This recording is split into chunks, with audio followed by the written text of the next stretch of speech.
David England. So David, it's very nice to see you again. We've chatted before. We've done a couple interviews together. We've done a couple coaching calls. So tell us, who is Mr. David A? Go ahead and expound on yourself, if you would, please. Uh, Really most days, right crackhead who likes to. But for the most part, I'm a guy trying to get by. Uh, Trying to get as much as I possibly can get afforded me. Can you hold the phone? We can't hear you. Can you put the phone flat right underneath your chest? No, you're good, man. I'll hold. Okay. Um, yeah, no, I'm just a guy trying to trade for time. And how did you get? Okay, so let's start with, what did you do with your life before trading? Um, Not much really. Went into the Marine Corps right when I got out of high school, so I spent. Hmm,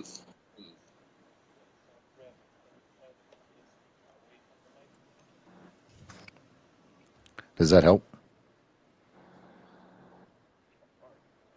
is that better? Okay. Okay. Meow now, how now, brown cow. Sound better now? um, yeah, so I went into the Marine Corps right when I got out of high school.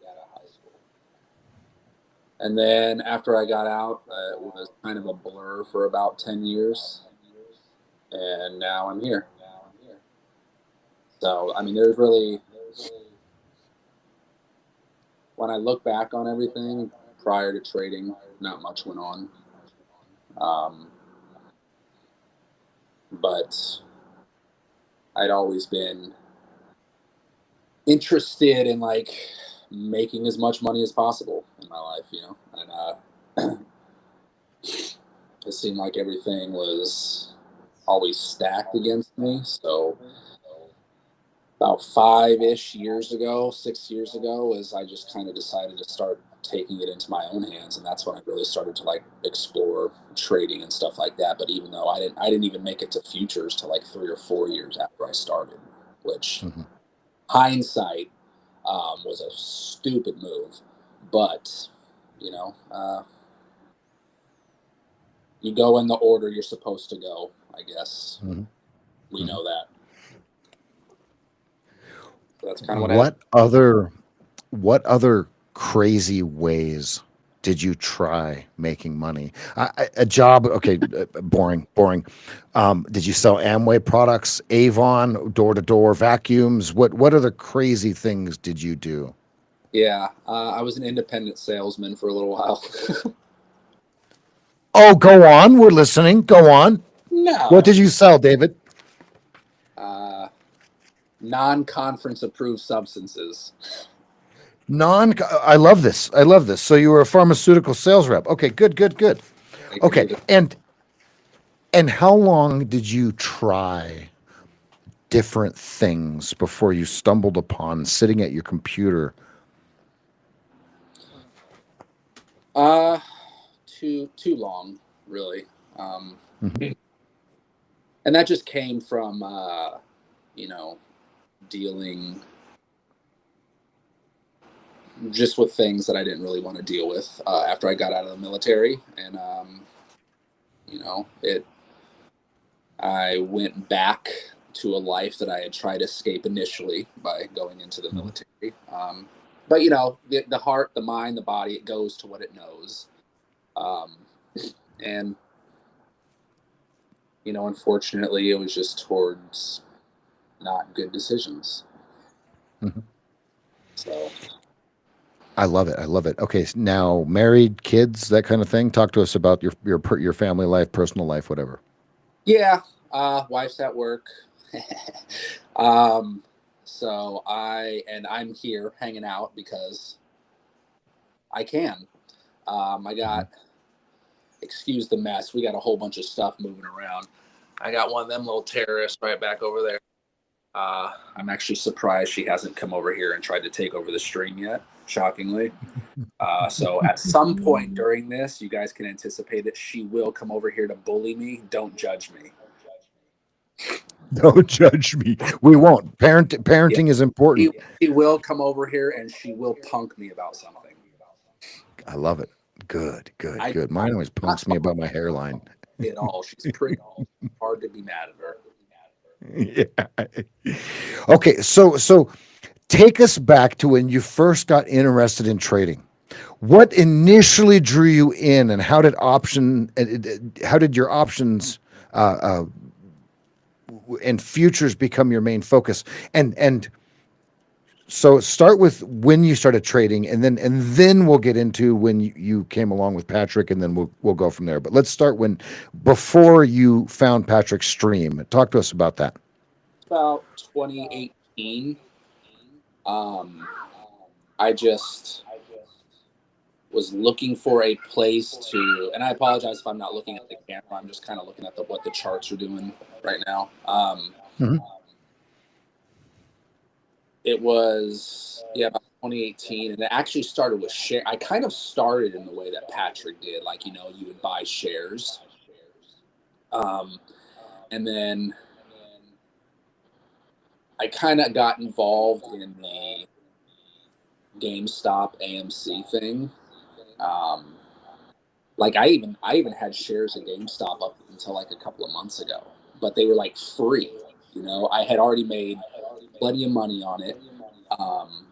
So anything I had, it didn't really matter what it did. The shares had to drop below like $4 for me to be in the red. So like I just didn't care what happened to it. But that's kind of how I got involved. And then, when you make a bunch of money in that way, especially for someone who money never came easy to, like I didn't grow up the best. We weren't rich by any means, so you kind of had to learn how to do things on your own from a young age. So like when you make money like that, you just kind of, the hook gets set and it gets set deep. And that's really what happened. And so it was buying shares of things, trying to make a quick buck. And then I got bit. I took the advice of someone, not that the guy was an idiot or anything like that. Like he knew generally what he was talking about. But I got bit pretty hard, and it was like instant, like bought the stock at open, and 37 seconds later had that oh shit look on my face, like what the fuck did I just do? And that's kind of when I started like, okay, I'll look for buy and hold, and then I'll try options. But then when I got started at options, like you buy ridiculously like out of money options for an expiration date that's either too close up or too far. Mm-hmm. So, immediately after you buy, it loses value. It goes down to, you're basically holding a penny stock at that point. And then I met through a friend of mine. I got involved in another Discord. I learned options trading from that, and it was up and down, hit or miss. But like I would do weird things like buy SPX or NDX contracts in the middle of FOMC, like I was doing. So like I might win 2 or 3 FOMCs in a row, and then I'll lose all of it and then some the next FOMC. So that's kind of what happened. And then a buddy of mine just randomly said that one of the guys that I learned from, he said that he mainly trades futures. And so I just kind of looked into it. And everybody, of course, was blowing smoke off ICT's hind parts. So that's kind of like the first time that I heard of that. And I tried to, and so for someone who's still a new trader who's made no money at all, the first thing I try to do is go listen to ICT and his bullshit. And that cost me probably a lot more time than I needed it to, because I was trying to do it all on my own, and I would be trying to learn through fucking 7-hour just rants that he would do on YouTube. No actual instruction, basically just him running his fucking mouth the whole time. And I just could not master it. And then one of the guys who's honestly, he's a really great ICT trader, and that's fine. I'm not saying it doesn't work. I just think the guy's full of shit. He was just like, "Yo, you should check out Patrick Whelan. Very simple, very straightforward, minimal indicators. He uses momentum." I'm like, "All right, cool." So I started watching his stream, and I was still, mind you, trying to trade futures. So again, haven't learned anything. I'm just reset after reset after reset. And it took me, I think, 11 months to get funded. And then within 2 days, the account was gone. Still watching Patrick, trying to figure out just what he's doing when he's getting in, instead of actually learning something.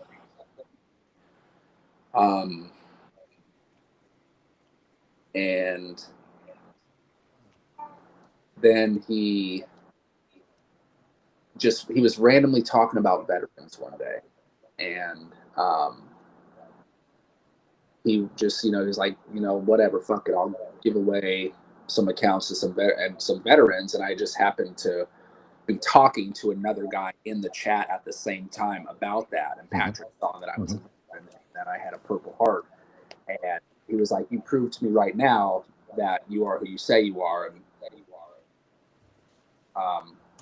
And that was when we were all in MFT, whatever that other app was. And so I showed him, and he immediately sent me all of his information, how to get in there, everything like that, thanked me for my service. And so when I got in there, that's actually how, and I was in there for a little while. Him and some of the MFT team were like checking in on me after that. And I used pretty much the money that I had saved from what I would have paid to get in there. And that's when I booked my first call with you. Because I think I had been in there like 2 weeks. And so I still hadn't even really gone through the course material, learning every which way that you were trading.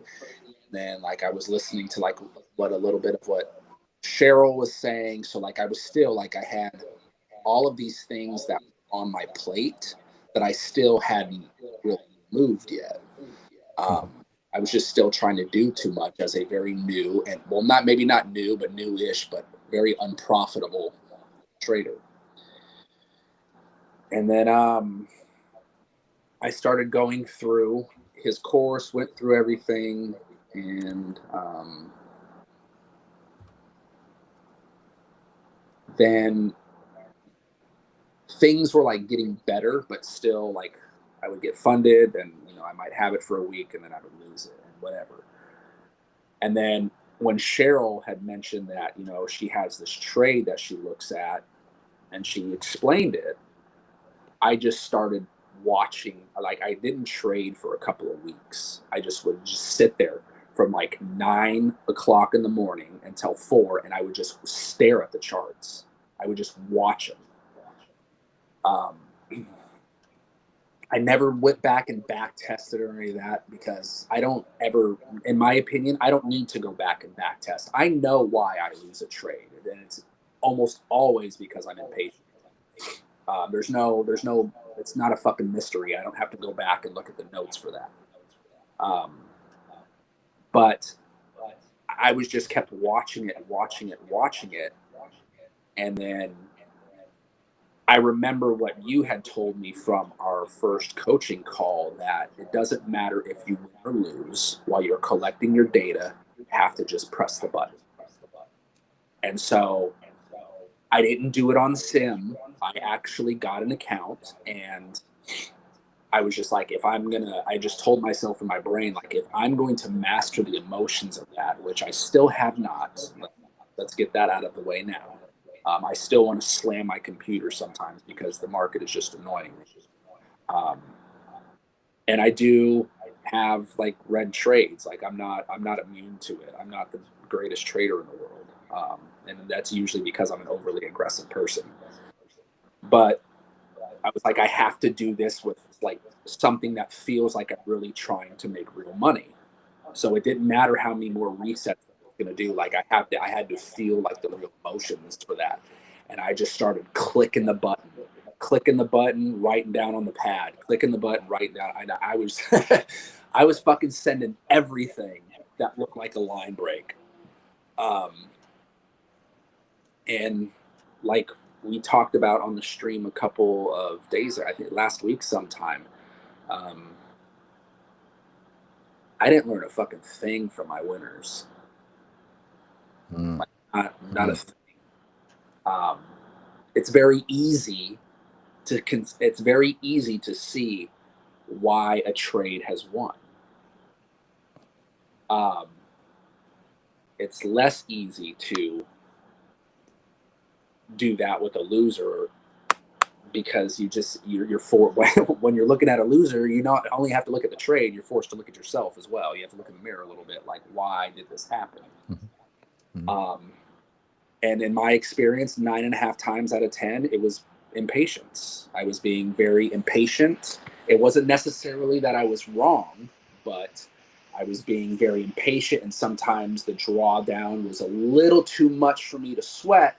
And then I would get out of the trade, and next thing you know, it just rips face in the other direction, and it's a trade that I would have made a very nice profit on. But again, you learn the most when a trade is going against you. It's something that I would explain to people like from the military. You never feel more alive than right when you're about to die. So you're never going to get more data about everything that you're going through than right when you're about to get your ass kicked by a big old idiot candle. So it makes you look at things like, why was I so impatient here? Was there a better entry? Where is that entry?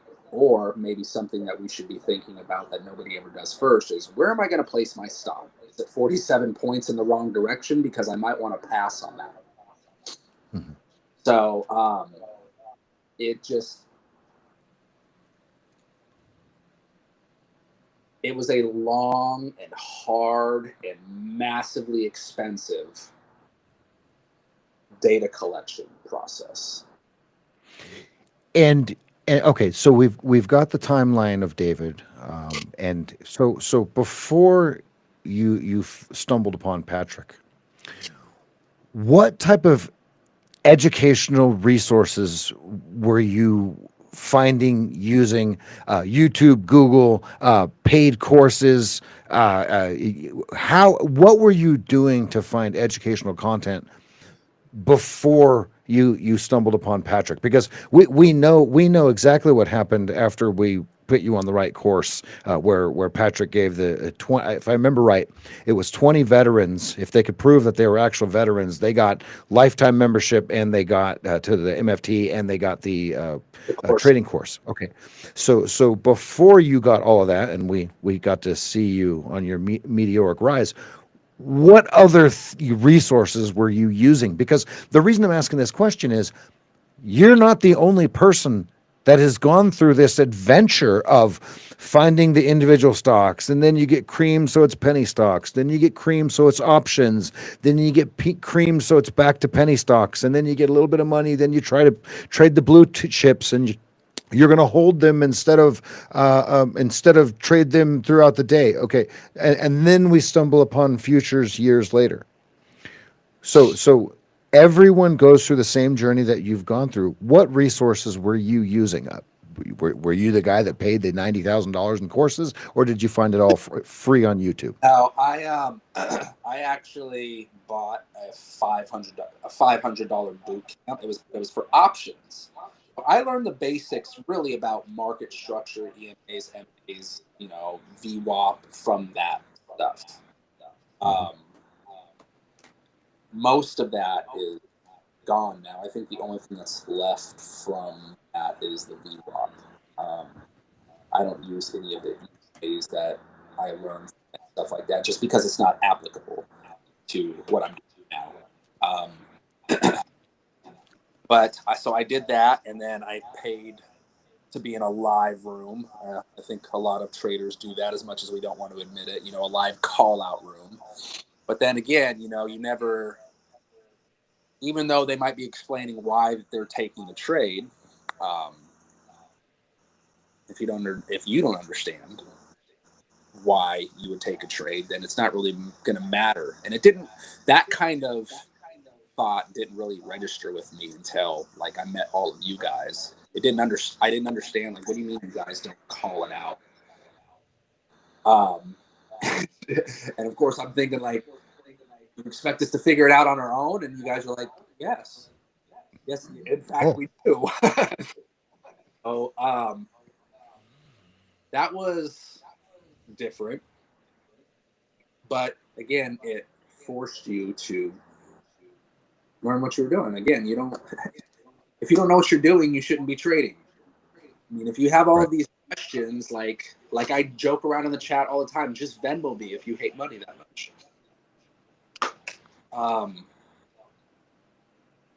So that's really the extent. And then, of course, I was obviously paying all the activation fees and the resets and stuff like that, prop firms. But like, that's really the only other. You weren't really watching. You weren't really learning from them, because they bank money off of people losing. Like, that would be dumb to do. So yeah, it was really just paying for a live call out room and options that, like I said, I don't regret that, because it did give me a pretty basic or a decent understanding of the market. Mm-hmm. You hold the phone a little bit closer. Okay, so when we go through this learning curve, what do you remember when you realized that you could finally start to filter out the trash? And remember that thought, and how did you manage to determine what was trash and what wasn't? Now you can say pre-Patrick, post-Patrick. Choice is yours, whatever you want to say. It was definitely post Patrick. And it was probably in between my first call with you, and because I talked to Cheryl and Kevin a lot, like in private message, like just picking their brain. And they were always very just like gracious about it. Which is why, like, doing something like this, between you and I, for everybody, is like, as an actual privilege for me, because Cheryl and Kevin weren't, hey, that's going to cost you some money to know this information. They wanted to help me in mastering one aspect of something, because I think that's really what I was craving, because I knew I had too much on my plate. And when she had pointed out that trade to me, and she was like, it happens every day. So again, that's when I told you I was just watching the charts. And I'm like, holy shit, at some point during the day, this happens. And so I kind of combined that with what you had told me about, like, the difference between trading ES and NQ. Like, you're like, pick something, master it before you start worrying about everything else. And I'm like, why can't that apply to a setup as well? And so I got tired of trying to guess what the perfect RBI or GBI was, or what was a fucking sword and what wasn't. Like, I just got tired of dealing with all of that. And I didn't want to guess about it anymore, because it seemed like every time I thought I took a sword, you were like, nope. And I'm like, I'm not gonna, I'm not gonna do this anymore. And I just kept getting pissed off about it. And I'm just like, I don't want to play his fucking game anymore. I need to find something that works for me. And so for, I think like a solid like week or two, I took like a sword, or what I thought was a sword, after I kind of learned a better concept of what it was. And then I would try to focus on only RBIs or GBIs for like a couple of days. And I'm like, I'm still trying to learn too much. And then I just like, I took like the day off or something, because it was a really choppy Friday. And like when I came back Monday, I was like, you know what? I'm just going to try what Cheryl did. And I did it, and it worked. And I'm like, okay, if it happens, if I see it again, I'll do it again. And I made a lot of money that day, just doing that. And I'm like, okay, so this kind of goes back to, I found something that works. It's very easy to identify. Um, so I'm like, we'll just do that now, because I'm leaving every trading day like happy and not angry, you know, or I want to punt my computer. Um, so I just kept doing it over and over and over again. Um, and it was just with one contract, and I just kept doing it.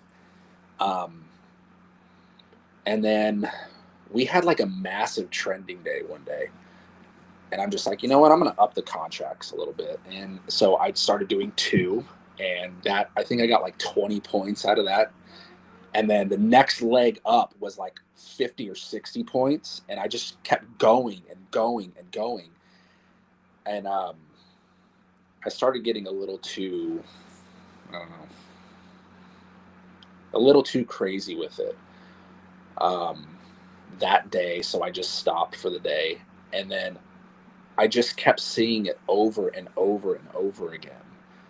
Um, I changed the time. Instead of trying to trade from when the market opened at 6 p.m. until 4 p.m. the next day, I'm like, you know what? I'm not going to trade the Asia session anymore. And so I would purposely wake up in the middle of the night for the German Open at 2, and I would try that. And I would still go all the way until 4.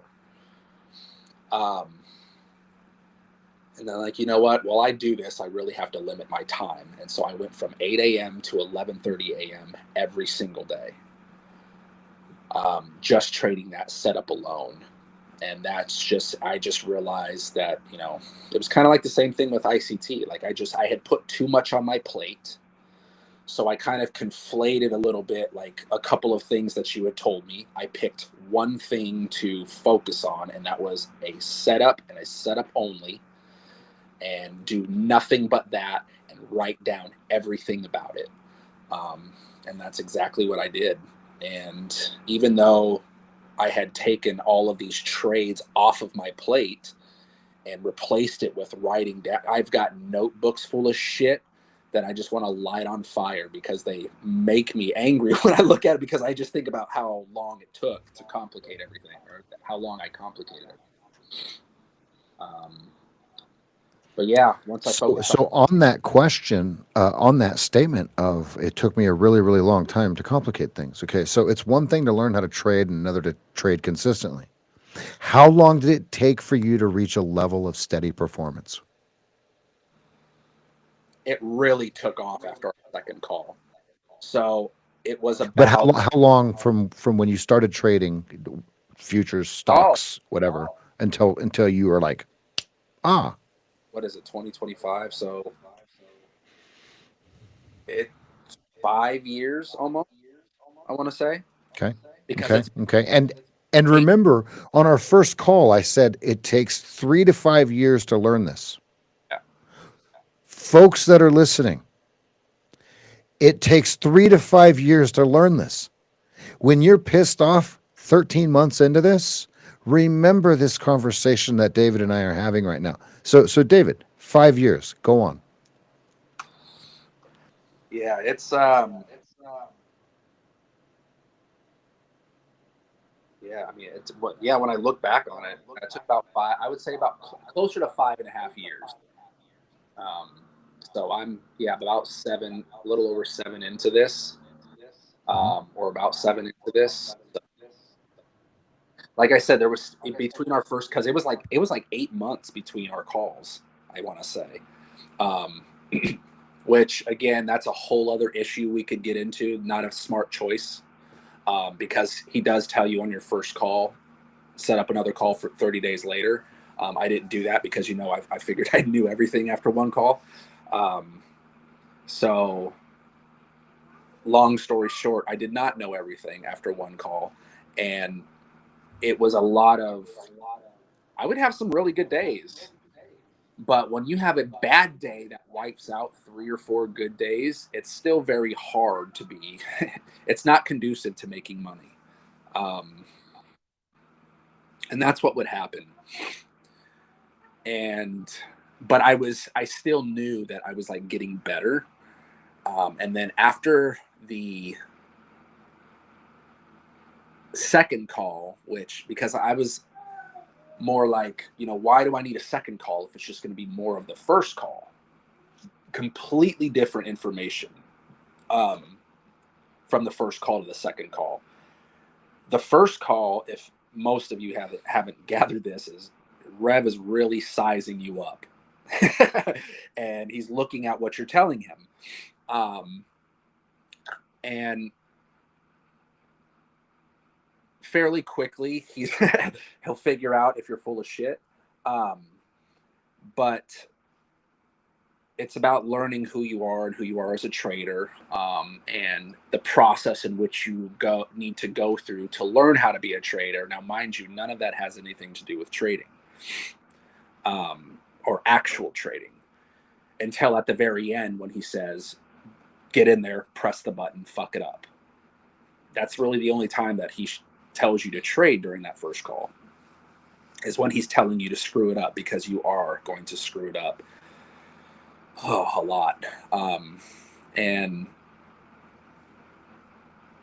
so there was a lot of still guessing. I would guess really good into some funded accounts, maybe get a payout here and there, and then I would very rapidly guess my way right back out, and then we would just do the cycle all over again. And then during that whole time period between our calls, and I was talking to Cheryl and Kevin a lot, that's really when I was like, okay, I'm sick of this. We're just going to do one thing.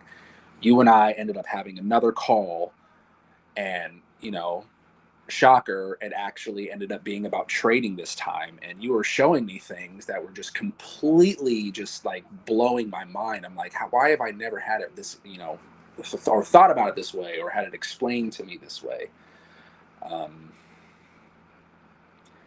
and when I started seeing that, because, one thing that you and I spoke about on that call was how brilliant Patrick truly is. I've learned a lot from him.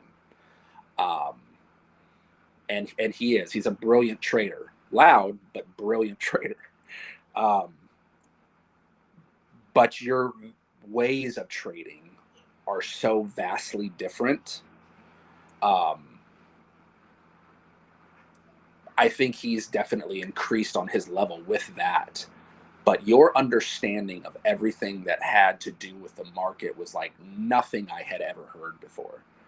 Um, and you have a way of explaining it to, idiots like me, because sometimes I need things broken down, like, a 5-year-old, for whatever reason, because just whatever, my brain's just not registering it. And you have a very good way of explaining things that are easily understandable, and that's rare for people who can teach. um, Most people just talk, um, and you definitely do more than that. So that, with the help of Cheryl and Kevin, and a lot of what Patrick had, his YouTube videos and the course videos, that's really kind of when it just like all meshed together, because I just took all of this shit off of my plate and I mastered one thing. And then when I did that, I moved on to the net, and I just kept doing that, but only with things that were inside of that trade. Most of the time I can see the trade coming. Now I can see it before it even happens, and I'm usually just waiting. Um, or if I'm feeling spicy, I'll put a fill on and I'll walk away and I'll go do something else, and I'll set my targets, which is another thing that I'm sure we'll get into here about why I do what I do and why I hold so long like a weirdo most times. But that comes from simplifying, removing all of the trash, finding something that worked for me. And that's when I really started seeing big days, like really big days. And I'm like, wow, I don't have to work anymore. This is cool. And that's just, And so looking back, the breakthrough was purely, and as we talk about every day on the stream, cutting out methods that didn't work, right? Our edge is understanding where not to trade. Okay, were there any other big shifts, like things that weren't on the chart that changed? Yeah. Changed as you progressed? One of the biggest things that was the biggest help is actually from Cheryl when she said, "I look for reasons not to trade." When she said that, I would, you kind of go, huh? Like, I mean, it doesn't make sense. Like, I'm here to trade and make money. I mean, if you want to sit there, go for it. But I'm not going to do that. And there's so many times when I did that, and I really should have just been sitting there and not doing anything. Just old habits, die hard, but they still got to die. So it was just, I don't know. I just did everything that I could to master that. And when I did that, I became really good. And when you realized it's filtering out and not filtering in, how did, and remember, I'm not using this as a derogatory term, how did the ego get put in its place for David? Okay. I can't hear my iPad. Okay. Give me 1 sec. We have an iPad emergency. We can always edit this out, so go ahead and do whatever you're going to do. I don't mind. It's not like she's making an appearance on camera or anything. What was the question again, Rev? So the question is, how did the ego take realizing that we weren't filtering in, we're filtering out? Oh yeah, the good old ego death. Everything in trading is a direct result of you and your actions alone. Once you realize that, and you're willing to take not just self-inventory, but a real moral inventory of who you are as a person, and why you do the things that you do. Mine, which, like I've stated before, I'm an overly aggressive person. So when I have a bunch of ammunition, I'm going to use it. That was kind of like how I viewed all of those setups I was trying to take. You gave me too many bullets. So if I have them, I'm going to shoot them. But taking that's like you say all the time, that the hardest thing about trading is taking self-inventory. Once I realize that's who I am, I need to stop giving myself so many bullets to shoot every single day and just give myself for one well-placed shot. One well-placed shot will do more damage than spraying and praying most times. So, and that's really what I was looking to do. One well-placed shot every day, and then fuck off. Sounds like a good plan. And this is what we're all striving for. I want to remind everyone watching this, we aren't trying to trade to just switch jobs and still sit here for 8 hours a day. Key in on what David was saying. He used to sit here from 6 p.m. to 4 p.m. Okay, why would we do that? Oh, because there's all this money. Is there really all this money in sitting there? The answer, my friends, is no. Okay, so speaking of bigger trades, most people want to know what your biggest trade is. Okay, great. We see you hitting hundreds, 130, 150, 200 points in the NQ. Okay, great. The question that we're going to pose is, how did that make you feel? You can, this is where we're going to use the word, after you realize that you can hit those. Honestly, I mean, obviously it's cool. Like, it's nice to be like, go like, wow, like I really nailed that trade. Like it's, and it is okay to be impressed with yourself sometimes. Like, you know, it's all right. I've come a long way, and I'm absolutely impressed on where my skills are. Because like I said, me and money have actually a very difficult relationship. Even though I make enough of it, I don't always spend it because I have a difficult relationship with money. And that's just something from my own personal life. But I mean, shit, how many times have you told me, hey, you should probably go spend some money? Yeah, you've told me enough that we're like, okay, I guess I'll go and do that. But that's just, you know, yeah, it's just, this has just been a wild ride. I never expected to be here. You know what I'm saying? So, Here's how we can shift this: filter in versus filter out. When you realized that, and as you've explained already, you were trying to filter in. Hey, there's all this. Look at this, the RBI, the GBI. Hey, this and that, this and that. When it hit you like a ton of bricks, okay, what was that boof moment? well, it was honestly probably that first day when I just started taking that setup, and like that Cheryl had showed me. That was really when I was like, okay, why am I doing anything other than this? I hear it all the time in the chat, in the YouTube chat, when people are taking it like, this pays every time. I'm like, yes, I've been saying that. I mean, and it's true. I've been telling people that, like, it pays the bills. So if you're having these weird days, I mean, why are I've always thought, you know, more shit crammed in my head, more knowledge, more is what's going to make me the best trader out there.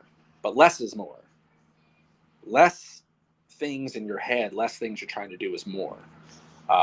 Less times trading is more. Again, goes to one well-placed shot every single day.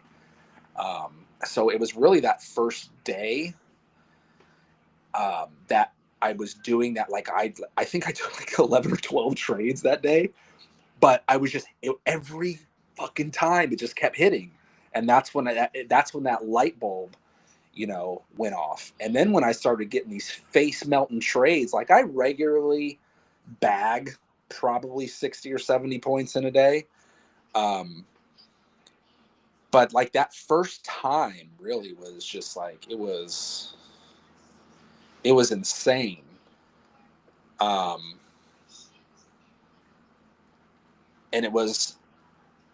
I remember looking at that trade, and that's not even the biggest trade I've had. The biggest trade I've had was 237 points. I saw that question. But when I saw that, and I was like, okay, because I didn't trim, I didn't do anything. All I did was trail my stop. And I remember just sitting there, and I was looking at it, and I'm like, okay, why did I place my stop here? Why did I place my stop there? And I'm like going through it. I'm like, okay, that's a protected low. Here's a protected low. Like, I'm like looking at this, like, I'm like, I did absolutely everything I was supposed to do. And I did it like it was perfect. And I was just like, holy shit, man. I'm like, it was just weird to me to be that consistently good at something, even if it was only for a short period of time. It just blew me away on everything that I had learned, really. You're muted, Rev. I can't hear you. That's weird. Okay, now I can hear you. Now I Wow, can't. the space bar was trying to do. Can you hear me now? Yeah, I got you. Okay, Okay, so I have experienced this in my life as I've been profitable for several years now. Okay, but the question, and this is going right off of what we just talked about a second ago. Is it that there was a feeling when you finally caught on, or David, was there the lack of feeling, right? And here's I'm going to explain real quick. I don't like to be the moderator that's going to keep talking, but what I found was once I became profitable, there was no feeling at all. It was business as usual. So tell me about your mindset. Once Oh, we're at the point in your story where you were just like, oh, there's too many freaking bullets, there's too many trades. I'm going to try this one. Oh my God, this one works. Talk to me about the feeling or the lack of um, moving forward. I honestly can't say that there was no feeling. It was relief. Um, it was I felt relieved, but then I immediately remember going, all right, let's just do it again. So it was relief, like, okay, I can do this. I'm finally making consistent profits. You've put in the work. Let's just keep going. So even though like there was kind of like relief in it, I shouted it out in that YouTube chat that day. I made 17K. Like that was insane to me. And then you messaged me privately, hey, good job, proud of you, act like you've been there. And ever since then, I have, like, that's why, I mean, like, I'll call out a trade, but like I don't really like. I'm not talking about lot sizes. I'm not talking about profits or anything like that, because ultimately it just doesn't matter, and it shouldn't matter to any of you guys. Um, I mean, it's on my computer screen, so it should only matter to me. And again, if you guys are trying to compare yourselves to someone, all you're doing is slowing your progress. I have my reasons why I trade. I have my reasons why I go as heavy as I do. My reasons might be different than yours. So if you try to mimic what I'm doing, you're just, again, you're selling yourself short, really. You got to figure out why you're doing it and why you're taking the trade. My understanding of a trade might be completely different than yours, because you might be looking at it completely different than me. And that's one question that I hear from you guys all the time. Like, I get my inbox is lit up on Discord most of the time. I don't have 47 fucking parameters that I need to check off before I fire a trade. If my setup isn't there, then I don't take it. It really is as simple as that. And I've explained it several times. Through VWAP, retrace to the 20, draw your line, and send it. You don't need to ask any. There it is. That's my parameter for trading. So in case anybody else, and again, I do appreciate the questions and I love the curiosity, and I'll help as much as I can. Those are my parameters for trading. I've explained my setup. If I don't see it, I don't trade. There are plenty of days of the week that I do not trade, simply because I just don't need to. So David is obviously reading the same questions as me, right? And so the question was that he just answered was, a lot of people believe there's a secret formula to instant trading success. Okay. And then the question of David was, what's the most common misconception you see in your DMs? Okay, he just answered the fact that everybody thinks that there's 700 freaking things that go in to the input. Okay, but when he tells you that there's only 3, you go, yeah, but what else? Yeah, but. Okay, so here's David's answer, and David, you can say yes or no to this. The holy grail to trading is getting a coach that can put you in the right direction. Is that a yes? That's yes or no? Yes. There is no short way around this. And if you try to take the short way, as I'm sure most of you know, because you've also tried to take the short way, you're just going to lose a lot of money. It's very simple. So instead of paying 3,000 tuition to the market, why don't you pay 500 to Rev, get a coach, and then 500 again 30 days later after you've taken some trades and you've massively messed it up, and then he'll actually explain trading to you after that. Notice we haven't talked about charts, and we haven't talked about getting it right first. Okay, folks, those of you that are not yet profitable, here's what's happening. You're trying to get it right. first. If you don't know what right is, how can you actually get it right? The answer is you can't. Okay, perfect, perfect. So now let's segue in. We've got some DMs here. We've got some messages from our clients uh, that we had them submit on the SageFT.com website. And so the first question here, and now we're going to transition, and then, yes, everybody, we will slowly and surely get to David's trade. I promise you we'll even bring up an example on the charts. But the question is there any solution? This is from KK. Is there any solution to feel more confident to trade short over long? Even with the KISS chart as trend guideline, I still have more successfully winning rate long than short trades. You answer it first, then I'm going to give what I believe is the answer, and this will probably all make sense once we go through. For me personally, no. I don't really give a shit what the market does, long or short. And I'm honestly not going to try to figure it out. Main reason being I simply don't care. But that would be a lot of, like, I'm not trying to go back and count how many trades I've taken long or how many trades I've taken short. The setup goes both ways. If I see it and it's going to give me the money, I'm going to take it. It's really very simple. If you have more success going long over going short, I mean, that's more of a question you really need to be asking yourself or your coach. Why am I doing that? Why do I think, why do you think why do I think I'm an expert at calling bottoms but not calling tops, which is, by the way, an undesirable skill. Please stop trying to do that. That's a question you really have to dissect and answer yourself, and your notes will be able to tell you that, as well as your 10,000 trades that you should have taken to determine that. Because if you're determining that already about yourself without taking 10,000 trades, you still have a pretty long way to go. And I don't say that to be rude or an asshole or anything. I'm just saying, like, there's no reason. So it could be, are you guessing one way and not guessing another? Again, another question you should be asking yourself and you should be asking your coach. But you should be successful no matter which direction the market is going if you aren't guessing and you're taking your A+ 100 level trade, whatever you want to call it. But you should be looking to your notes for that. But it makes no difference to me.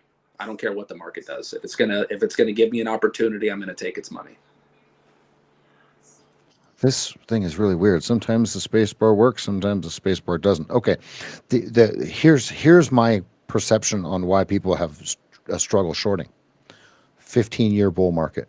We're so used to buying the dips that you never want to sell the rips because it just doesn't work on the monthly, weekly, and daily chart.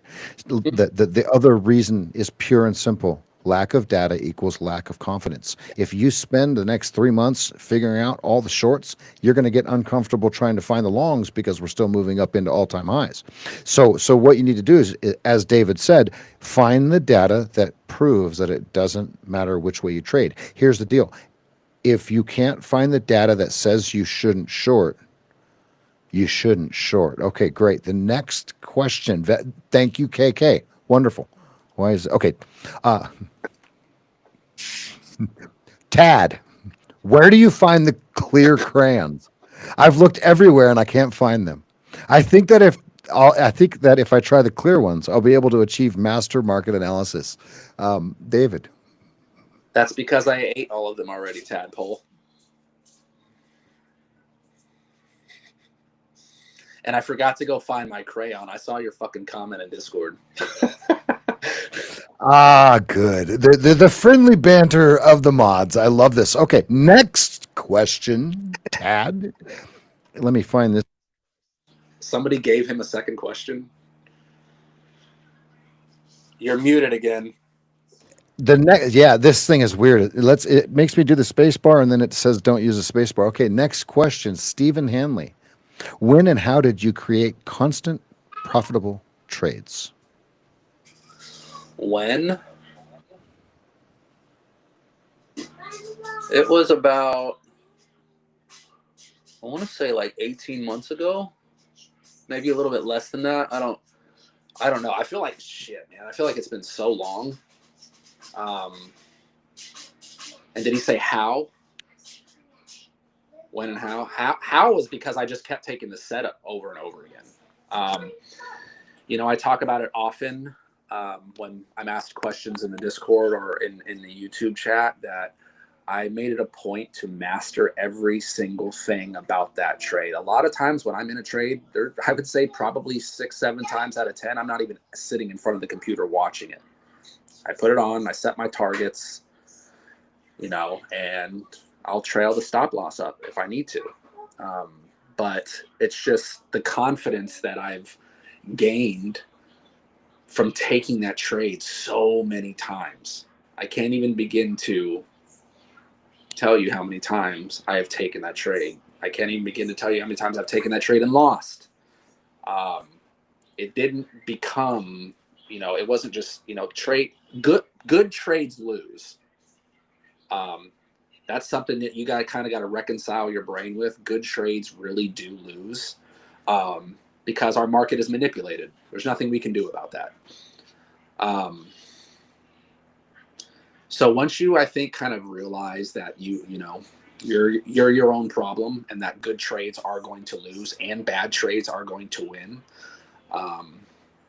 you'll be okay. Because I've taken some trades before and I was kind of like, yeah, I probably shouldn't have done that. But that's going to happen. That kind of goes with just me being human. I am overly aggressive and sometimes I might be a little bit early to the party. But that's just me being me. I keep that on a pretty tight leash. I know if it were ever to cause a day where I went on tilt and just spiraled, and I have been whacked, believe me. I know what to do. I have a coach I can call. So, Coach, good. Okay, perfect. So this brings up a good point. If you have questions for David that you didn't get submitted, and you have a burning desire to share them, hit a super chat and give us a minute or two to see it, and we'll get it answered. Okay, the next question is from Nick CRNA. You have mentioned before that if you don't see your setup fire, you don't take a trade. What are your 2 top setups that you go to the most? Now, I do believe you have one setup, right? And if that is if that is the answer, we're going to get into that in a minute. Is that the actual answer? yeah, I don't have top 2. A setup that I trade. This is important. You guys hear what he's saying, right?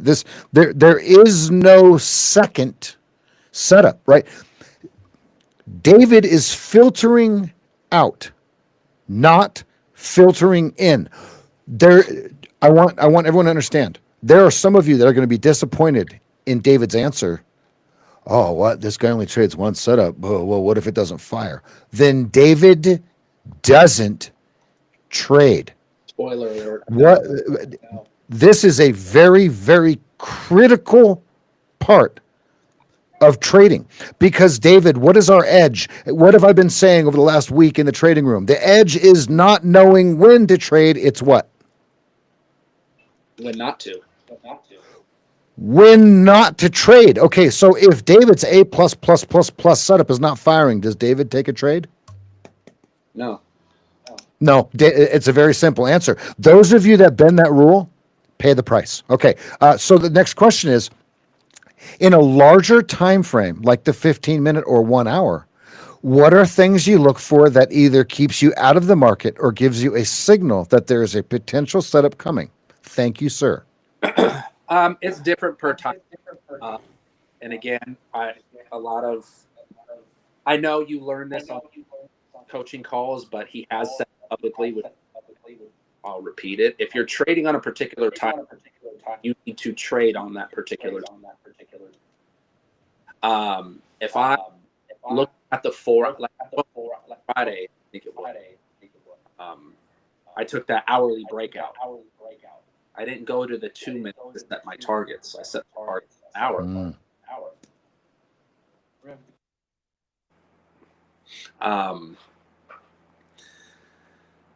So that's what I did. We'll kind of get into that, where I've told people to kind of, if people are wondering where my targets are at, look left. That's all I'm going to tell you. You should know why my targets are the way that they are. If not, you really shouldn't be taking that setup. Why are you trading something you have like no knowledge about? Again, it's a very simple and straightforward trade, but you should know why I'm doing what I'm doing. Most of the time, I don't take a trade off of the 4 hour or the 1 hour. I'm looking for targets on the 4 hour and the 1 hour. And by targets, I mean wicks. If you are looking for areas of resistance or support, look for big, gigantic wicks on the 4 hour and the 1 hour. Again, this is basic knowledge. If you don't have this basic knowledge, you should not be taking a trade, or you should be calling your coach. As far as the 15-minute, I've taken numerous 15-minute breakouts of my setup. But again, I am not setting my targets on the 2 minute. I'm setting my targets on the 15-minute, at the very least the 5 minute. I'm not going to go all the way down, because it's just different data. It's different information. The MAs, EMAs, they're all in a different spot. So I keep my indicators very simple, so it makes it helpful. I'm targeting wicks and I'm targeting pivots, but that's the main reason why I'm looking on bigger time frames, is because I'm looking for the entire story. What's been happening? Okay, this happened here, which means I might want to target there if I believe it's going to go up and take this wick out, or whatever. Because again, wicks, common knowledge, are areas of support and resistance. The bigger the wick, the weaker the candle, the stronger that support and resistance is. So that's kind of where I set my targets from, are those bigger time frames. I'm targeting those 15-minute wicks, those hourly wicks, those 4 hourly wicks. But the entries are really on the 2 minute. I live and die with the 2 minute. The bigger time frames are just, they're the story. Those time frames are telling me how much money I'm going to make. Perfect. Beautiful answer. You guys caught that, right? Supply and demand zones. You're watching for the bigger the wick, the better the plausible outcome. Perfect. Okay, so the next question is from Brad Fay.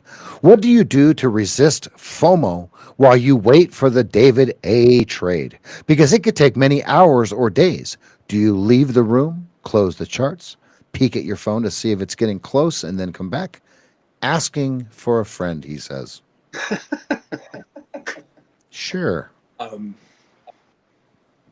What do I do to? Well, again, it's fairly easy to stay calm, because I know everything about my setup.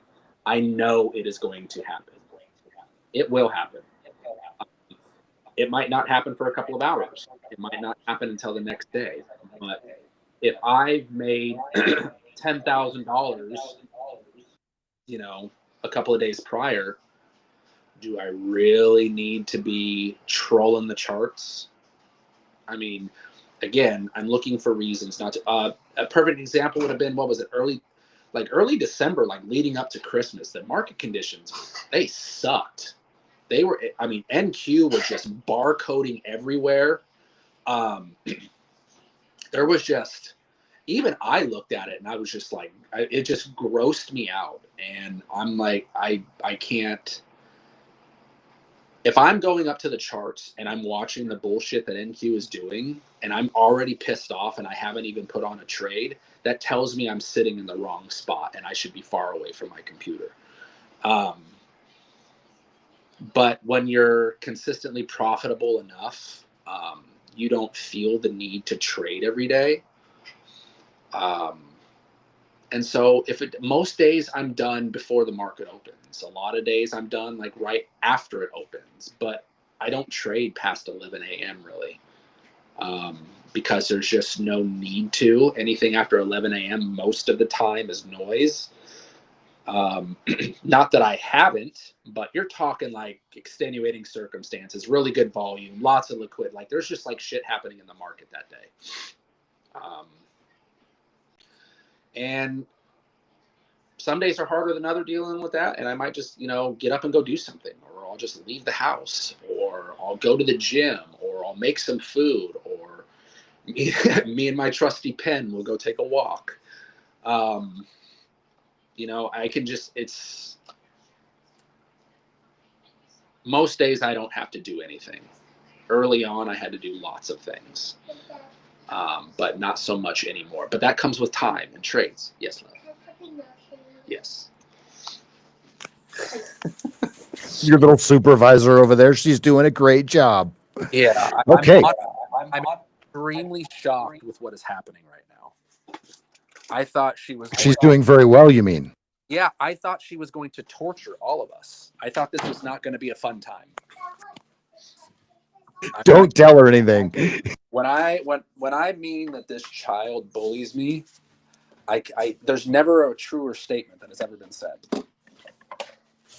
That means you're a good dad, right? But yeah,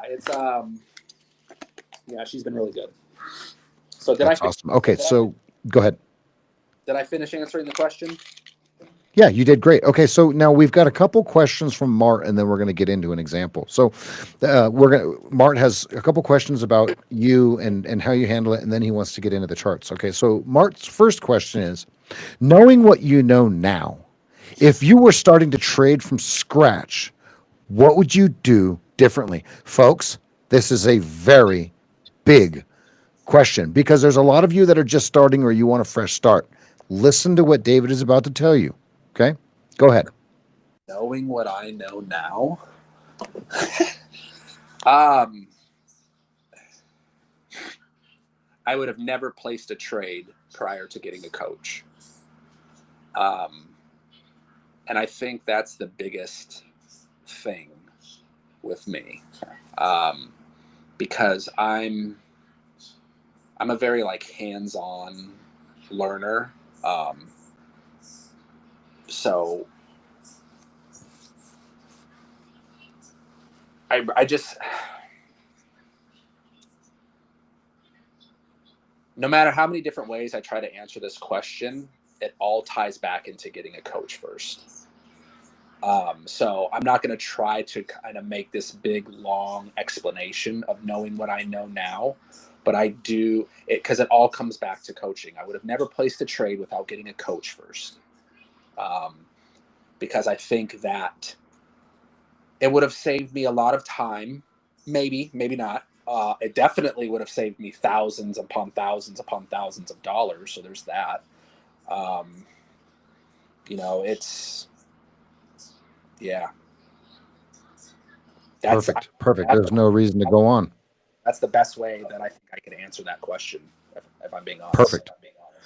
And folks, that wasn't a setup question. I didn't know what he was going to say, right? But the answer is, how about you get the experienced person to show you what to do correctly? Okay, so the next question. Well, go ahead. Really quick, and don't be too hard on yourself. Just because you don't learn it right away doesn't mean you're stupid or that you won't get it. Tad's stupid. But you'll figure it out. Just give yourself some grace and some time. And you'll get there. Maybe it's faster than others. Maybe it's slower than others, but who cares? Everybody will arrive at their destination, but what version of you arrives is completely up to you. All right. That's great. That's great advice. Okay, so the next question is, what's your mentality around trading for money versus trading for points versus trading for execution perfection, or as near as to possible? I don't trade for any of that shit. I trade for time. I don't look. I don't have my my account balances up on my screen. I don't. I don't care. I don't care. If you trade to trade well, money will be a natural byproduct to that. My goal is to execute my trade to the best of my ability. If I do that, I am going to make plenty of money.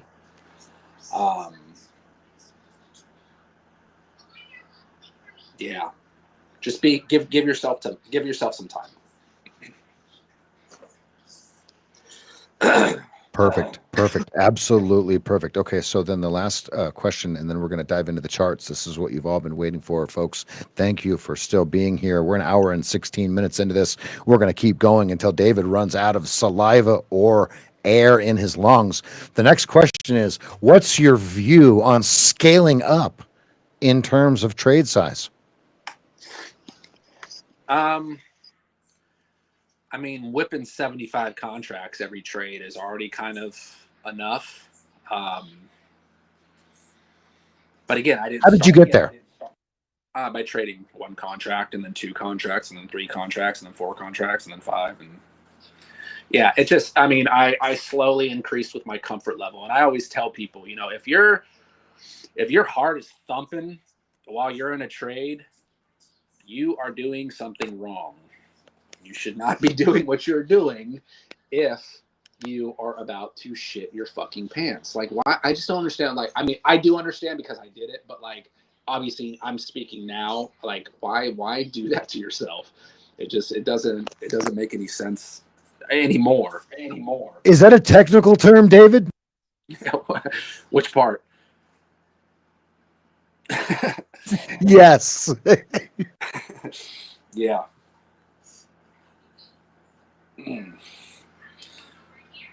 Hold on, you got me on that one. Okay, so the technical term is if your heartbeat is above 7,000 beats per minute and you're shitting your pants, says DavidAyyye, you shouldn't be trading or you should scale down. Yeah. Perfect. Okay, so Not and that you shouldn't even be trading, but you clearly have bitten off a little bit more than you can chew, and you have to look at that. That trade with that lot size to me is like fucking clockwork. I mean, it's just like click. All right, I gotta go do something real quick. But that's because I'm used to that. I don't see the need to go heavier. I do trade lighter. There are plenty of times, guys, where I am only in one contract per because it might be below VWAP. I don't like the time of day that it is. I've already hit a green trade because I'll tell you this right now. If I've already hit a green trade and I take another trade in that day, I massively scale down. That trade could rip 100 points in the wrong direction because I got kicked out of Trade-Evade and it won't touch my profit, kind of a thing.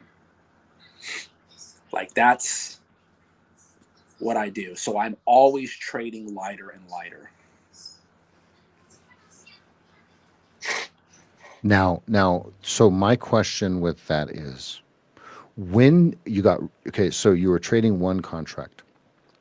When did you say, okay, it's time to go to two? How, when, what was the circumstance? Talk to me about that. This is the burning question for most people. It was a trending day. And then I just remember, again, I have a difficult relationship with money, as I've stated before. So subconsciously, I'm always worried. I know what it's like to like not have a place to sleep or to not know when my next meal is going to come. Like I know what life is like that. So to say that even still to this day, that doesn't play a part in my trading. I totally just lost my train of thought, man. No, you're fine. You're fine. We were talking about when were you comfortable enough to go from one contract to two? I just had a moment, really, and I was just kind of like, fuck it, now or never. And that's kind of how you have to be. It kind of goes in with, even when you're just starting out and you're trading your very first contract, you're just like, fuck it, I got to press the button sometime. And that's really what happened. I'm just like, you know what, I'm going to do 2 right now. And I set it up. I changed the contract number, the setup fired, I hit 2, and I just sat back. And it did exactly what I needed it to do. And then I did it again, and I just kept doing it. But I wasn't doing 2 like every time. I'd be like, okay, this setup looks really nice. I'm going to do 2 contracts. This one's a little bit iffier. I'm only going to do 1 here. And then eventually it just became always doing 2, because I was able to identify the setup might have been a little bit more questionable, if that makes sense. Not that they weren't going to fire, but there was just like there was a few more mitigating factors or whatever. And then it just got to a point where I was just doing 2 every time. And then I went through that same struggle with 2 to 3 and then 3 to 4. So it was a process of like 9 or 10 months, really. I want to say till I got it. Yeah, up to 5. And then, if I'm assuming correctly, you got to 5 contracts, and then what you did is you just started to add accounts instead of contracts. Is that kind of the natural progression of it? Yeah, correct. Perfect. Okay, so now everybody, you should all see the screen share that we have on the screen. With this screen share, David, tell me if you see it. What we're going to do is we're going to answer the rest of the questions. This is what you've all been here waiting for. This is going to be the big hurrah. Okay, now, don't be disappointed if there's not 50 million different rules and he only tells you 4 things. So the next question is from Martin. This is what everybody wants to know. Can you explain your setup with examples? So what we have on the screen here, David, if you want to just walk through it, David sent us his trade that he took earlier this morning, or he identified earlier this morning. I don't know if he took it, but what I want David to do is just go through and explain to me and explain to us what you see. What you got, the 15-minute, you got the 2-minute. Talk to us about this whole thing. Let me just bring in a couple questions. You're going to answer them all at the same time. Can you explain your setup? Can you know when to stay out of the market? And what is your risk model? Go ahead. Okay. So we'll go with when to stay out. So if you guys look on the right chart, the 15-minute, what's something that you see there? I see a lot of candles. I see even more wicks. If you are not seeing, I'm not even going to say powerful candles, like that big old green one that's over there to the right. Granted, that's news driven, but I'm looking at bigger time frames, if I'm being honest. When I see a lot of wicks like that on the 5-minute, on the 15-minute, on the hourly, it tells me the market is just indecisive. It's not doing anything. It's ranging. And, you have to keep in mind that, it ranges 80-85% of the time in the market. You can't, like Mancini says, if you can't trade ranges, you can't trade. So I'm looking at the larger time frames because I'm always, again, looking for reasons not to trade. So what is the bigger time frames telling me on why to stay out right now? And as you can see, prior to all those green candles, market was very choppy. It wasn't doing anything. Now, what was the second part of that question? So, can you explain your setups? Can you explain when to stay out? Okay, so you've explained when to stay out. Okay, so then your risk model, as we kind of shift from the 15-minute to the 2-minute, kind of explain the setup and then the risk model at the same time. Okay, so you see what's going on here. We got a news candle. It sets up. It's a very simple. There's not a magical term for it. I'm not mentioning any fucking fair value gaps or any weird shit like that. Very simply, after the data, it built out a bull flag. So here's the bull flag. It goes up, it rips up, past the it goes through VWAP, rips up past the 20, the 13, and the 200, and it pulls back. And what does it set up? And this is, I can't remember who it was, but somebody who shouted out the 13 EMA that they had learned from like Velez. Big kudos to you, because if I'm being honest, like I just added it on there just to kind of see. A lot of times shit on my chart I don't pay attention to anyway. But it's actually been very helpful, that white dashed line. A lot of times it does retrace to that. The 13 EMA does kind of have the same function as the 20 SMA, which is directionally you kind of want to be going in the direction of both of those. So that's why I have kept it on my chart. But it built a bear flag.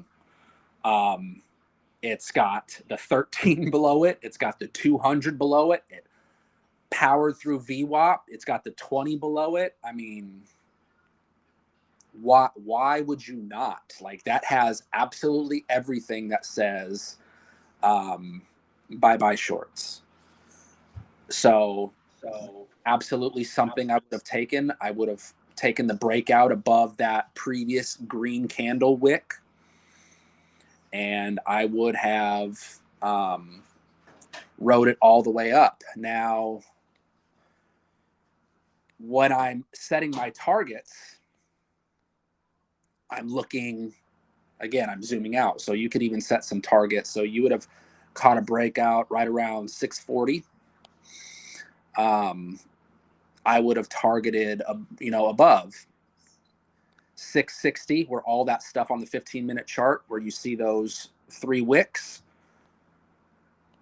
I would have targeted there for a first target, immediately slid my stop to break even.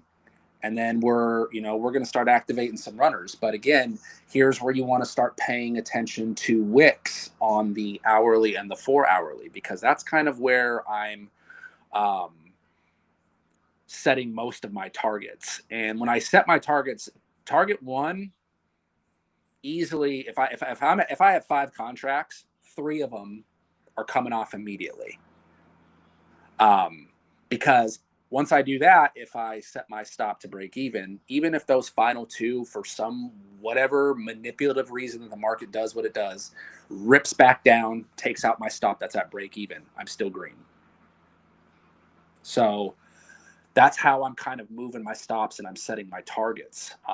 And that's exactly what I would have done here. And I mean, even inside this setup, you could see you've got 1, 2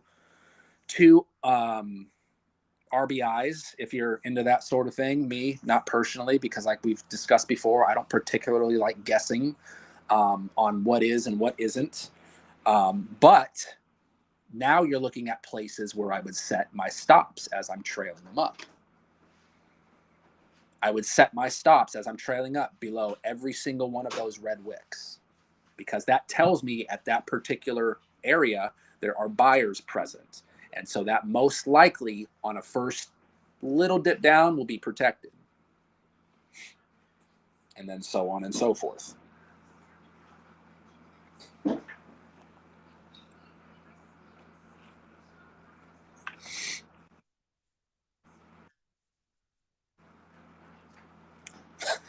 Sorry about that.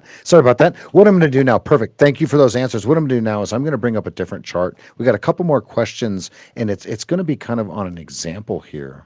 Let me make sure I'm bringing this up. It's a little bit blurry, but we get the gist of what we're doing here. Yes. Okay. So the thought is, and you guys can see this, right? It's blurry. It's because it's a really small picture.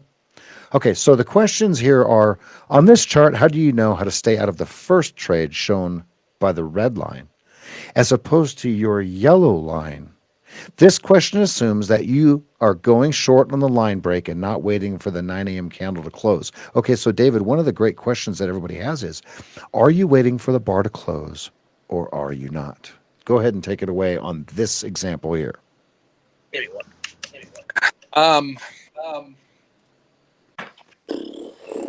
Well, I'm looking at a few things. I'm looking at all time frames. I'm looking at the dollar. I don't just have that on there. I do look at other things. So if I notice the dollar or the ES is kind of doing a little dance, that's kind of, I remember this day. Those were those were 3 really good trades. And that's what I was witnessing with the ES and the dollar as well. Like nobody was doing anything. And so I definitely would have drawn my line the way that black one is, because you're really looking. I mean, you're still seeing wicks. You probably could have gotten away with not taking that first one, but it's, again, that was a news day. But I'm watching several different things because I trade the NQ. I'm looking at NVIDIA. I'm looking at Apple. I might be looking at Google. I have like a screen of that up. So I'm watching several different things, and if I notice things aren't, nothing is doing anything, like why am I going to trade? As far as drawing my lines, I normally do keep them towards the body. Because that's really what I'm looking for it to break and hold below. The wicks mean those prices have already been tested. I know the price can go there. I know the next candle can go there. What I'm looking for is where that candle closed. Because according to my data, that is really the particular level that I'm going, that's giving the most trouble, because as you can see, there's multiple wicks at those particular areas. So I want it to get below the body of that, kind of for that real breakout. Obviously below a wick is, just further added confirmation. Perfect. Sounds like you've got a siren raid going on back there. It sounds like she's bullying you passively, I guess, huh? What? Come here, baby. Oh, she was driving the car. That's what it was. Okay, so all right, I want to remind everyone, if you have a burning desire and you got a question for David, hit that super chat. All right, so the next question, let me move this out of the way. Okay, the next question is, and this is from Ryan, and we know Ryan's got a million questions for you because he will keep going. The question is, could you walk, and we have an answer for this, okay, but it's right. So could you walk through a playback trading session, pausing to explain the setup and the ones you would skip and why? I assume there are a few of them a day at best, so this should be a fairly quick breakdown. Okay, so instead of going through a walkthrough review, on this chart that we're looking at right here, talk to us about, we see this huge red bar right in the middle of our screen, right? You guys can see my mouse. David, as this bar is breaking and it's all starting to go into position 1, we go underneath the view app. What I want you to do is I want you to talk about what you're actually seeing. If you see my chart, you can see my cursor. Talk to us about what you would see as this is going along, and we'll just use this as the example. Yeah, that's honestly a perfect. So you should already be, the big move down should already have alarm bells going off. That's a big move. So you should count that as a leg down. And I've talked about it on the stream, where with every leg down, kind of like how Mancini talks about levels. Every time a level is tested and tested and tested, it becomes weaker. It's the same thing with when you're trading, in a particular trend. Eventually, if you're not catching that first move, second move down, and you're trying to send it on the third, fourth, maybe fifth, you're really just asking. You're asking to lose money. It's not that the market can't go higher or can't go lower. A market, the minute we start thinking that, the market absolutely will do those things. But you just have to understand that with every leg down, like we talked about this, like 85% of days are ranges. They're not trending. Mine is more of a on the trending type days. You will find it more and more and more on trending type days.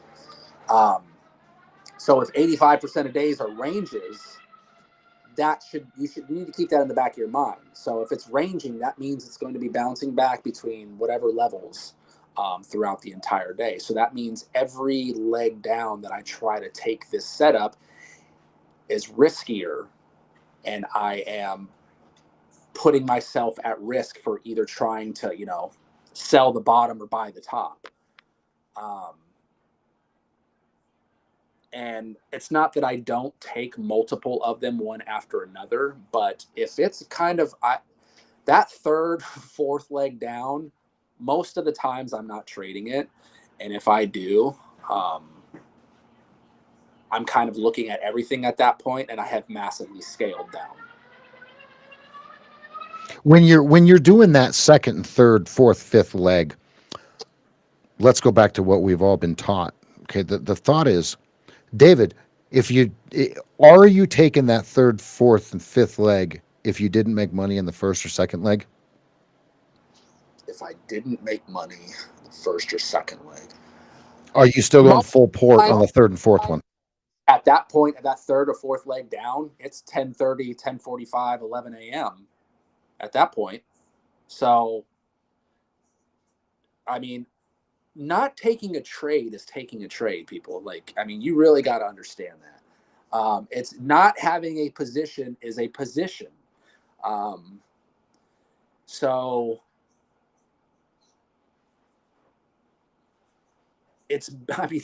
you got to be happy about not losing money. Like, why would you not be ecstatic about that?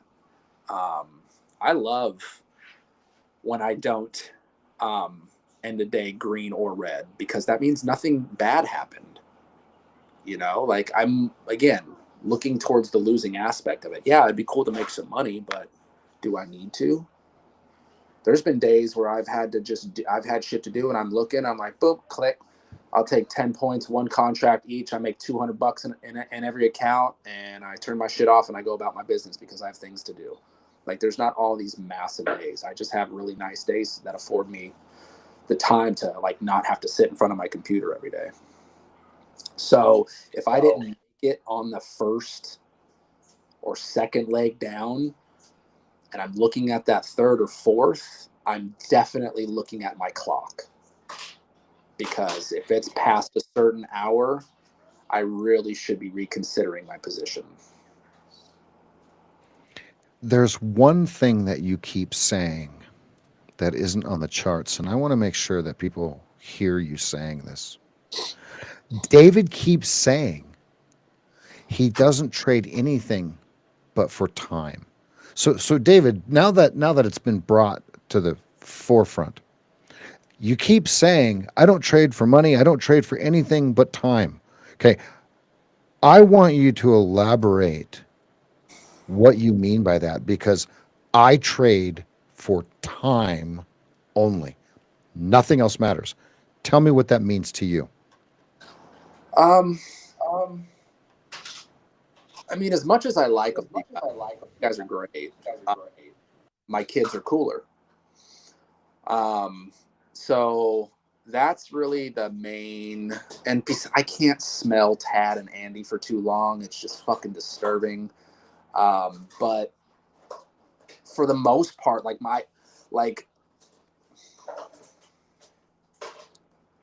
I haven't always been the best father.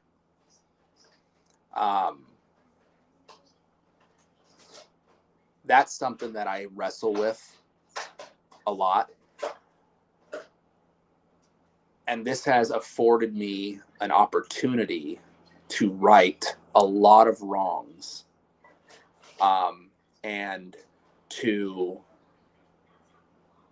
give time that I missed with my older children and time to my youngest that my oldest children never got. But it allows me to give back, that time that they deserve. Because the best part, I don't care about trading. I don't care about the money. I don't care about I don't really care about much.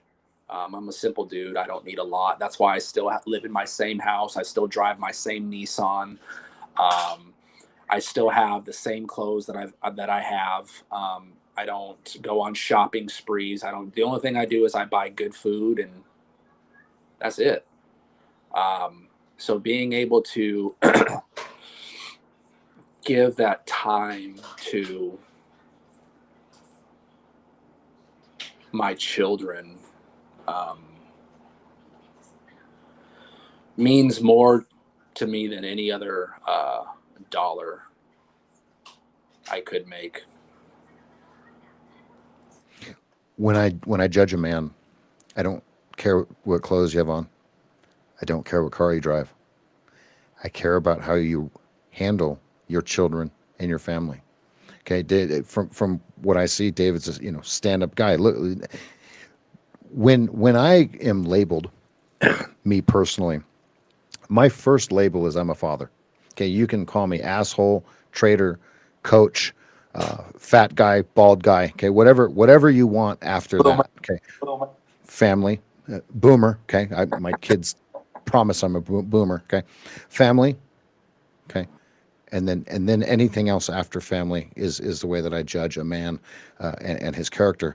And so what the reason I asked David that question is, all of you are trying to trade for money. Okay, money is a byproduct of trading a process with an edge correctly. Okay, and but then when we think of trading with an edge, okay, then all of a sudden people think it's some sort of magical thing. What trading should be to you and what it should look like is business as usual. You work at a cell phone store, you buy and sell cell phones. Okay, so customer wants a cell phone. Great, you were able to get the newest iPhone 16 and you happen to have inventory for them. Okay, good. Behind that inventory, you were able to get it at the best possible price, wholesale price, and you want to sell it for the best possible retail price. Why does trading have to be any different? The only reason we think it's different is because it's some magical thing that we can tell our friends that we're actually doing. But if you remove all of the money and all of the hoopla and all the fancy, cool things, what you're going to find is these old heads, they're trading for time. Time is the currency, folks. All of the YouTubers that are showing their Lamborghinis and their Porsches and their super cool houses, folks, some of those people may be very, very, very depressed and have nothing else to live for, and they think that that's what everyone else wants to see. The other thing is Lamborghinis sell, okay? David and I don't drive Lamborghinis. We drive Nissan. Most rich people drive Toyota Camrys or Honda Accords. Just not the guys you see on YouTube, right? So as we kind of bring this back away from the charts, let me get the old question Tinos out here. Let's see, we had a couple more of them. Oh boy, and I'm losing them as we go along here. Oh, it was in the emails. Oh, that's not emails. Let me find the questions. There's a couple more. Ah, there we go. Okay. So, what was your last hurdle? Did you ever hit that moment where you had one last hurdle, one final bad habit to overcome before you really started nailing your trades? Oh yeah, I'm patient.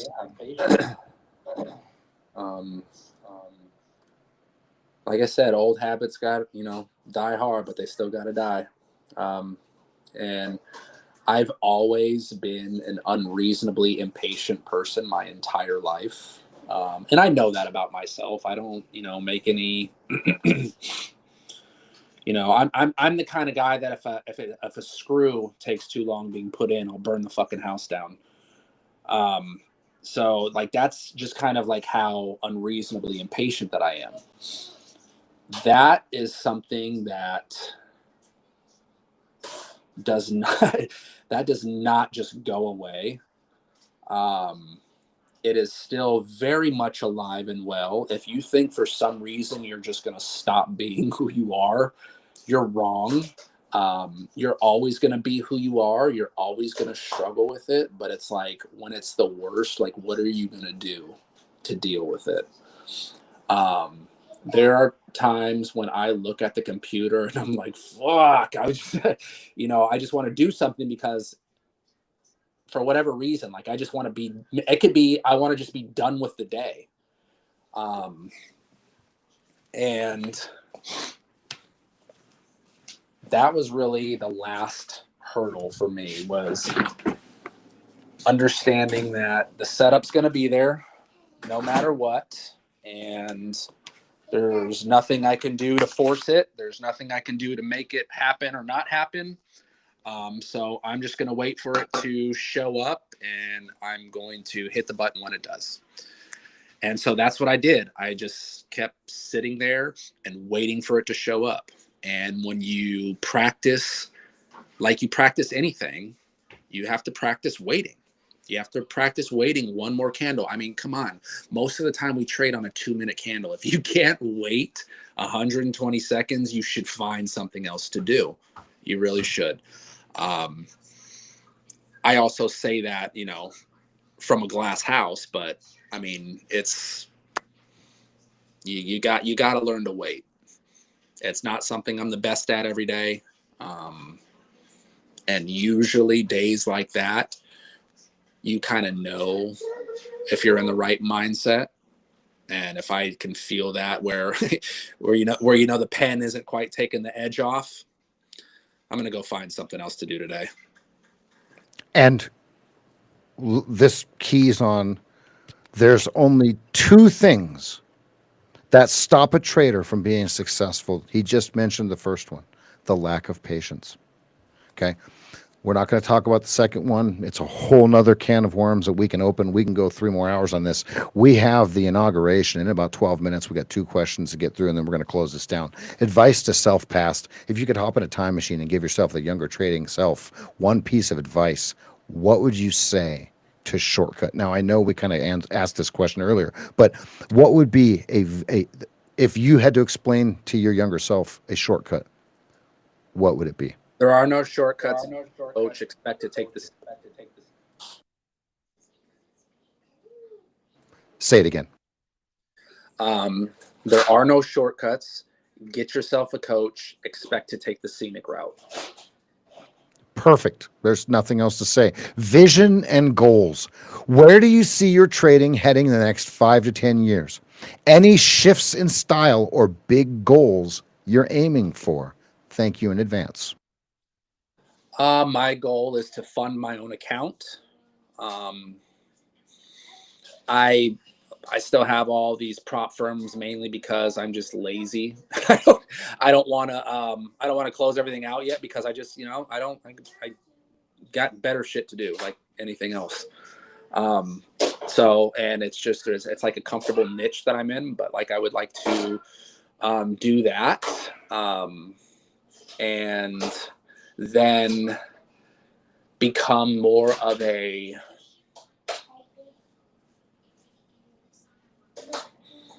person who collects mailbox money, if that makes sense.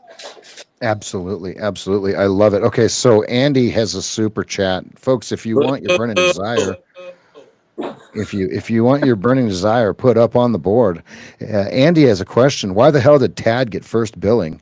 You crayon munching bastard, he says. Thank you in advance, he says. There's so many things I want to say right now. We can say those later. Okay, but everybody being around their children like I am. I don't know. Maybe Tad smelled less today. Not likely, but maybe that's the reason why. I'm not entirely sure. All right, we've got a thank you from Eric Richardson, super chat. Thank you, LTD. Let's go. Okay, so in closing, let's review the highlights of what David has said. And here's the weird thing. He is just saying the same exact things that you're going to hear Monday through Friday, 8 a.m. to when we get done on the live stream. It's not going to change. Hey, David, can I slide into your DMs and you show me something secret? He's going to say, get with your coach. He's not going to keep showing you stuff on the screen, right? Because as he has pointed out several times in this interview, it's not what's on the chart, it's what's between your freaking ears. The hardest part about learning how to day trade is taking self inventory. Okay, now let's also bring in the fact that every single person here today, maybe except for one or two people that ever hear this, has gone the same route that he has gone. It goes stocks, penny stocks, options, crypto, futures, stocks, options, penny stocks. And then you lose all the money and then you go futures because you realize you can short without $25,000 in your trading account. Understand that the one thing you can bypass is that experience right there. You have to make the decision, like David did. Get the coach, stop all the excess nonsense. Okay, now, one thing we didn't talk about, make sure you have your money right outside of trading to have your money right inside of trading. David, do you have anything to say about that right there? Yeah, I mean, I know what it's like to have your credit cards maxed out and shit because you keep buying accounts and you keep buying resets and all that other stuff. But if you are living beyond your means and you don't even know how to trade, then how stressful is it to try to make money trading for your family while learning how to trade? It's demoralizing. How many surgeries does a surgeon have to do to pay for medical school, David? Enough. Recognize the stupidity of the question and the lack of answer. Yeah. How many of you folks are trying to do surgeries while paying for medical school? Did you know that you actually can't do that in real life? But because there's nobody over your shoulder, you do it all day, every day. You loaded an account, you blew it. So then you decided to buy prop firms because you thought that you were going to be better than everybody else and that it was just some sort of mistake, right? David, does that sound familiar to anybody? It sounds like and then what happens is you look at your credit card statement like I'm for reals Nick did, and he was $12,000 into resets. Wait, what? How can you spend $12,000 just like that? So the way that it works, and this is gonna, those of you that follow other people on the internet, you'll notice that they're borrowing my taglines. Okay. If you guessed your way into a funded account, you're going to guess your way out of that funded account. David, how many times did you say, I lost the account, I was screwing around, I was doing this, doing that, doing this, and do that? Would be asked that question. So when I bought the 300K account, what was it, like last or the week before last? I looked at the number. It was like, this is including, so every time you buy an account or you reset an account, you get it. You basically, it tells you, it counts starting from number one all the way up. Number one all the way up. That 300K account that I bought was number 376.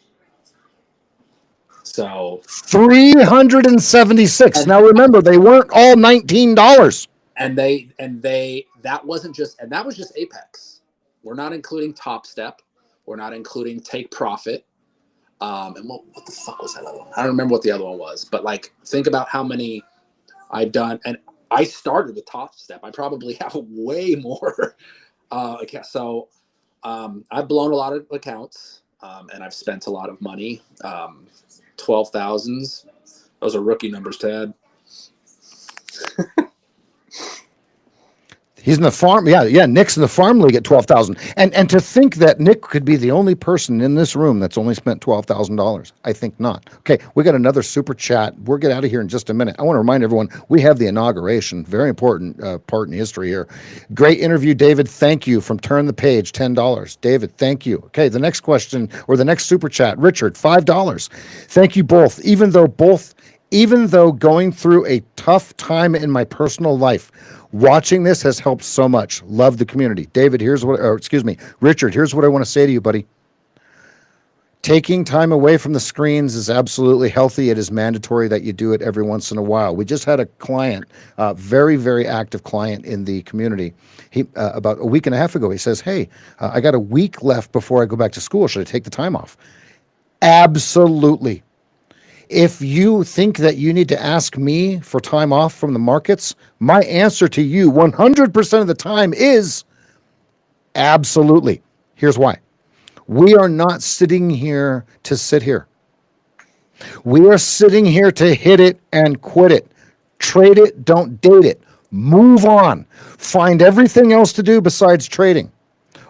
Because what happens is we start staring at the charts, but then all of a sudden, it's like, here's a funny story for you guys. Yeah, I've never shared this story before. You're going to love this. David, okay, get ready for the look on David's face. When I was 18 years old, and I was just freshly on my own, I've never told this story before. One of my very good friends' fathers owned all of the adult bookstores in the city that I lived in. Here's where we're going with this. Hold on, right? So I'm thinking, easy money, $40 a shift. Let's go, baby. I could definitely use $40. 12 hours, I can handle it. No problem, right? This was when minimum wage was $5.25. So as you're sitting there in those adult bookstores as the clerk, you start to realize all of the things on the wall start to look the same. So where we're going with this is, as I'm sitting there for 14 hours at a time, waiting for my next shift guy to come in and take over, all I'm doing is staring at what's between all of the pictures on the wall. So when we're trading and we're sitting there and we think that time at the screens is the most effective thing, I want you to remember that story is eventually you start looking between the candles and you start seeing stuff that isn't there. So you should always take time off. It's so refreshing to trade. It's so refreshing. You should absolutely make a point to do that at least once a month, whether it's for a day or for an entire week.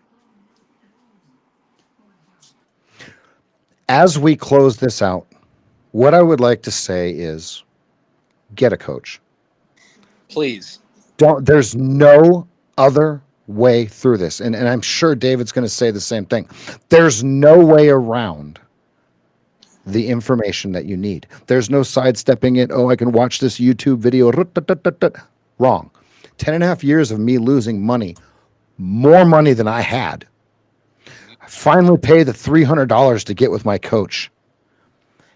And from that point on, being held accountable to somebody else other than myself, I began to see what I needed to actually do. Closing thoughts, David. I'll give you 1 minute, and then we got the inauguration. We can't run over for that. Yeah. Take your time. Give yourself some grace. Call your coach. You all will get there. A lot of you already are. But all of us can still improve. A lot of us can get better. But just give yourself some time. You guys will all figure it out. It takes a long time to get a hang of this. I've been fortunate to get a little bit quicker, but even still, I'm 7 years into this, and it takes time. You're gonna be fine. Love it. Okay. With that being said, everybody, let's all give a big round of applause. A thank you for David Anglin and the rest of you, including David, tomorrow morning, 8 a.m. live on YouTube. We are back, fam. We think we have got this thing nipped in the bud. We are ready to rip and roar. There is going to be some action tomorrow. Thank you, everyone, for showing up. David, thank you so much for taking the time to do this. Absolutely a pleasure doing this. We will see everyone next time. See ya.